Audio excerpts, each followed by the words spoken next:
មិននឹកស្មានថាតួវ៉ារ៉ាំងអ៊ីចារឹកសៀមនៅក្នុងរឿងអវតារវគ្គ3គឺជាចៅស្រីបង្ការរបស់តារាកំ ប្លែងសាក់ឡូ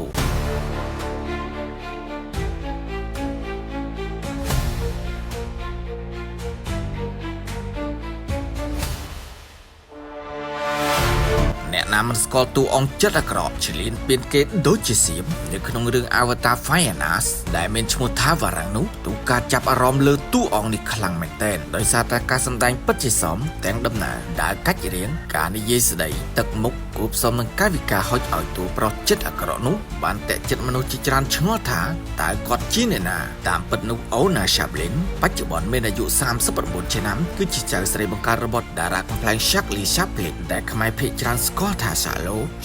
ស្លាប់មុននាងចាប់កំណើត9ឆ្នាំដូច្នេះចៅស្រីម្នាក់នោះមិនបានជួបលោកតារបស់ខ្លួនផ្ទាល់ឡើយតែទោះបីជាយ៉ាងណាហេតុតែមានខ្សែស្រឡាយជាអ្នកសិល្បៈស្រាមទាំងលោកតានិងម្ដាយសុទ្ធសឹងតែជាអ្នកសិល្បករដូច្នេះហើយមិនចម្លែកទេដែលនាងមានដងជាតារាសម្ដែងនោះអូណាកើតនៅក្នុងទីក្រុងម៉ាឌ្រីតប្រទេសអេស្ប៉ាញធំធាត់ឡើងនៅគុយបាហើយសពថ្ងៃរស់នៅស្វីសនិងទីក្រុងឡុងប្រទេសអង់គ្លេសនាងមិនមែនទើបតែចូលសិល្បៈនោះទេស្នាដៃមុនរឿងអវតារវគ្គ3នេះគឺសម្ដែងនៅក្នុងរឿងភាគដ៏ល្បីមួយនៅអាមេរិកគឺ Game of Thrones រឿងនេះគឺមានភាពល្បីល្បាញខ្លាំងផងដែរចំពោះចរិតសៀមនៅក្នុងរឿងអវតារវគ្គ3នេះគឺជាចរិតសៀមតែក្នុងរឿងទេតែជីវិតពិតខិតខំធ្វើការណាស់